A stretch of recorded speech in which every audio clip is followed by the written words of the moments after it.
Okay, so now that we've reminded ourselves all of these important points, strong acids versus weak acids, how we break up acids to be HA and its conjugate base, or bases to be minus A, the anion, and the acid, the conjugate acid is HA, how we calculate pH, how we calculate POH, and then also the analog of those, and then the KW down here.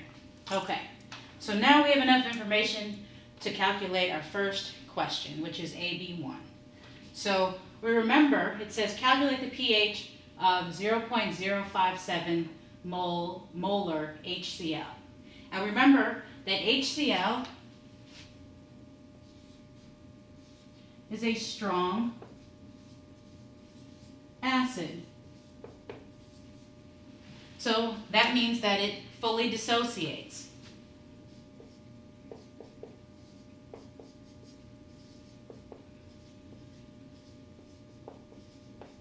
So why is that important? Because when we put together our ice table, we're going to see that all of the HCl is going to go to products. So this is how we write our dissociation reaction. HCl in the presence of water goes to H plus and Cl minus. When we write our ice table, we start initially with a concentration of 0.057 molar of HCl. Initially we don't have any protons and we don't have any anions. Then we include our change. Now like we said, it fully dissociates. So that means that all of the acid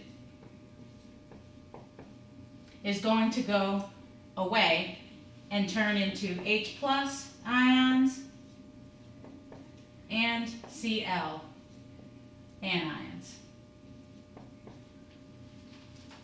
So all of it's, so that's almost like an X.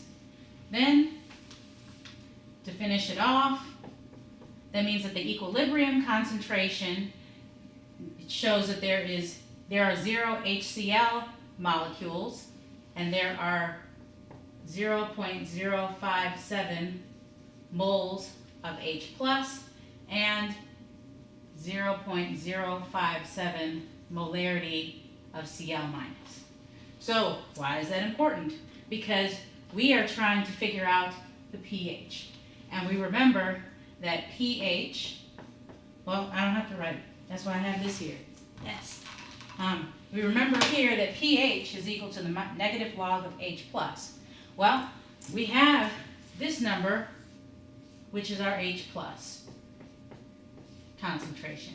So now all we have to do to get our pH is put that in. Negative log of 0.057 and then solve for that, and that value is 1.24. This is consistent with what we did in class yesterday, so that's good. Now, I didn't write it up here, but we were also supposed to calculate the POH as well. So POH is equal to the negative log of OH minus, or even simply, we have the pH, we know that when we add them together it's 14, so then we know that to get the POH, all we do is take 14, subtract 1.24, which is the pH, and then we get our POH to be 12.76. Once again, consistent with what we did in class the other day. Now, the next thing is going to be problem 2.